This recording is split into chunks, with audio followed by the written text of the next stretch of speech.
ಸಂವಿಧಾನ ಬದಲಾವಣೆ ವಿಚಾರವಾಗಿ ಮಾತನಾಡಿದ್ದ ಅನಂತಕುಮಾರ್ ಹೆಗಡೆಯ ವಿರುದ್ಧ ಈಗ ಮುಖ್ಯಮಂತ್ರಿ ಉಪಮುಖ್ಯಮಂತ್ರಿಗಳು ವಾಗ್ದಾಳಿ ಮಾಡಿದ್ದಾರೆ. ಬಿಜೆಪಿ ಸಂಸದ ಅನಂತಕುಮಾರ್ ಹೆಗಡೆ ಅವರು ಸಂವಿಧಾನ ಬದಲಾವಣೆಗೆ 400 ಸೀಟ್ ಬೇಕು ಅಂತ ಹೇಳಿದ್ರು. ಸಂವಿಧಾನ ಬದಲಾವಣೆಯ ಕೆಲಸ ಆದರೆ ದೇಶದಲ್ಲಿ ರಕ್ತಪಾತವಾಗುತ್ತೆ, ಇದು ಬಿಜೆಪಿಯವರ ಹಿಡನ್ ಅಜೆಂಡಾ ಅಂತ ವಾಗ್ದಾಳಿ. ಮೋದಿ ಕೂಡ ಶಿಸ್ತು ಕ್ರಮವನ್ನು ಕೈಗೊಳ್ಳಿಲ್ಲ ಅಂತ ಮುಖ್ಯಮಂತ್ರಿಗಳು ಕೆಂಡಾಮಂಡಲರಾಗಿದ್ದಾರೆ.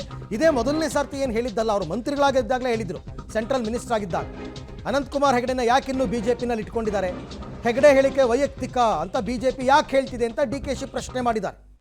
ಸಂವಿಧಾನ ತಿದ್ದುಪಡಿಗೆ ನಮಗೆ 2/3 ಮೆಜಾರಿಟಿ ಬೇಕು 2 ಹೌಸ್ಗಳಲ್ಲಿ ಅಂತ ಇತ್ತೀಚೆಗೆ ಅನಂತಕುಮಾರ್ ಹೆಗಡೆ ಅವರು ಮಾತನಾಡಿದ್ರಲ್ಲ, ಆ ವಿಚಾರವಾಗಿ ಈ ಹಿಂದೆ ಕೂಡ ಒಂದು ಸರ್ತಿ ಅವರು ಮಂತ್ರಿಯಾಗಿದ್ದಾಗಲೇ ಮಾತನಾಡಿದರು.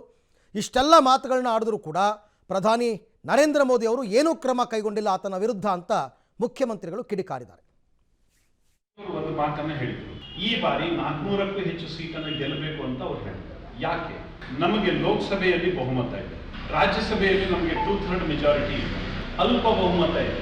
ರಾಜ್ಯ ಸರ್ಕಾರಗಳಲ್ಲಿ ನಮಗೆ ಬೇಕಾಗಿರ್ತಕ್ಕಂಥ ಬಹುಮತ ಇಲ್ಲ.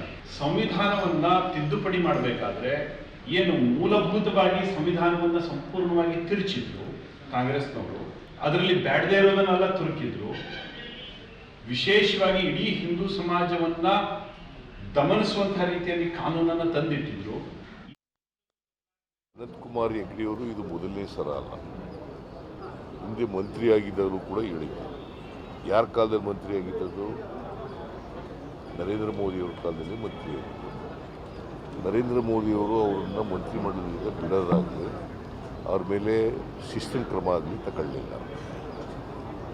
ಇದು ಬಿ ಜೆ ಪಿಯವರ ಹಿಡನ್ ಅಜೆಂಡಾ. ಸಂವಿಧಾನ ಬದಲಾವಣೆ ಮಾಡಬೇಕು. ಈಗ ಅವ್ರೇನು ಹೇಳಿದ್ದಾರೆ, ಸಂವಿಧಾನಕ್ಕೆ ಬೇರೆ ಬೇರೆ ಅನಗತ್ಯ ವಿಚಾರಗಳನ್ನೆಲ್ಲ ಮಾಡಿದ್ದಾರೆ ಅಂತೇಳಿ ಅಲ್ವಾ?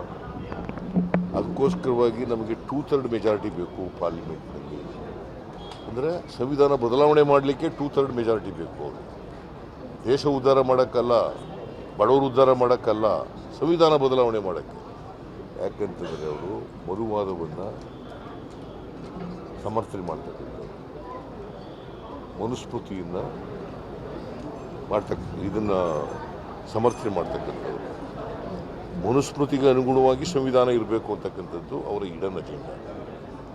ಅದಕ್ಕೆ ಇಡೀ ದೇಶದ ಬಡವರು, ದಲಿತರು, ಹಿಂದುಳಿದವರು, ಅಲ್ಪಸಂಖ್ಯಾತರು ಎಲ್ಲರೂ ಕೂಡ ಇದನ್ನು ವಿರೋಧ ಮಾಡ್ತಾರೆ. ಬಿಜೆಪಿಯವರು ಹೆಂಗೆ ಪರ್ಸನಲ್ ಅಂತ ಹೇಳಕ್ಕಾಗ್ತದೆ? ವೈದ್ಯಕೀಯ ಬಿಜೆಪಿಲಿ ಪರ್ಸನಲ್ ಇದ್ರೆ ಯಾಕೆ ಇಟ್ಕೊಳ್ಳೋಕೆ ಸಾಧ್ಯ? ಏನ್ ಆಕ್ಷನ್ ತಗೊಂಡಿದ್ದಾರೆ? Is the farmer union minister, sitting member of the parliament. ಅವ್ರೇನು ಎಕ್ಸ್ಪೆಲ್ ಮಾಡಿದಾರಾ? ಏನು ಎಕ್ಸ್ಪೆಲ್ ಮಾಡಿದ್ದಾರೆ? ಅವರ ಚಿಂತನೆನ ಅವರ ಪಾರ್ಲಿಮೆಂಟ್ ಮೆಂಬರ್ ಮೇಲೆ.